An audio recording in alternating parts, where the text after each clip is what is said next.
Welcome to Week 3 of the Championship Gaming Series 2008 North America Training Camp. Y'all ready for this? This is djWHEAT, lead sportscaster for the Championship Gaming Series, and Week 3 of the 2008 CGS North America Training Camp has kicked off with new matchups and more Dead or Alive 4 action. After a somewhat staggered start to the training camp, many DOA fighters have returned this week to seek revenge on their losses, and many players decided to use their main characters to accomplish just that.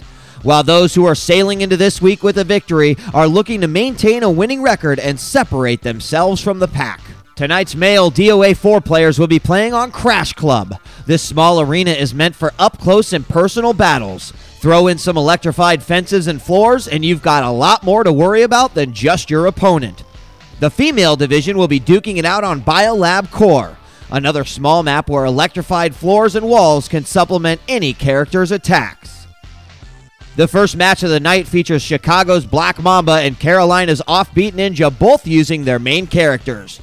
Core's Offbeat Ninja had a lot riding on this matchup as he enters the battle with an 0-2 record after losing to DOA newcomers Ninja CW and Perfect Legend. Chicago's Black Mamba is no different, however, also carrying an 0-2 record after losses to Master and Chappelle. The match began with some patchy lag, and both players split the initial rounds 1-1. But as the lag began to clear up, Chicago's Black Mamba was able to take 2 impressive rounds, including one massive comeback that gave him a 3-1 lead over last year's DOA Dominator. Although Core's Offbeat scored an impressive win in round 6, Black Mamba already had the round advantage and took his 5th and final round with little problems, giving Chicago a 5-2 win over Carolina.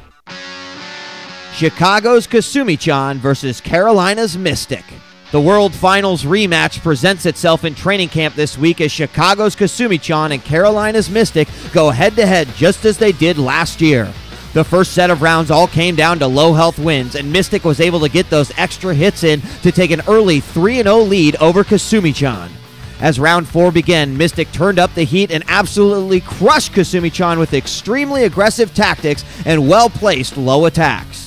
The end result was a 5-0 shutout by Core against Chimera and possibly some newfound confidence for Carolina's Mystic. Fans of Kasumi-chan continue to support, but also wonder if her training camp performance will reflect her performances in the regular season. It's time for the second set of DOA matches, and finally Venom's Master is going to bring out his main Ryu Hayabusa versus New York Chappelle, who will be using Ayane. Many close rounds littered this matchup, but it was Master who was able to take control early with a very convincing round score of 3-0. As the rounds resumed, Chappelle was about to mount a minor comeback with 2 rounds in his favor, making the score 4-2 in favor of Dallas. As round 7 began, almost unplayable lag set in, and Chappelle was able to mount a mini comeback. Using his quick-fire Ayane, Chappelle finally tied it up 4-4 with a lot of quick and dirty hits on Crash Club. Unfortunately for Chappelle, it was too little too late, and Master walked away with a secure victory over 3D New York 5-4. This also makes Master the only undefeated male in the league with a 3-0 record. Dallas's Phoenix versus New York's Cool's Villa. Venom's Phoenix was hoping to ride off of Master's momentum, but consistent 3D player Cool's Villa was ready for anything her opponent might throw at her. Cool's Villa began with a very aggressive start to round 1, but Phoenix was able to rise from the ashes to take an impressive first round win. Although Cool's Villa was using Kasumi, she didn't seem too lost as she set up many impressive baits and punishments to throw off Phoenix, resulting in 2 rounds in a row. However, Phoenix showed her ability to play under pressure as those 2 traded rounds until round number 7. It was then Phoenix won another round and gave her potential game point. New York's Cool's Villa utilized one of her greatest strengths, the ability to stay calm and collected, and it definitely worked in her favor. Playing a very safe game, Cool's Villa came from behind and took the next 2 rounds thanks to her patience and solid countering efforts.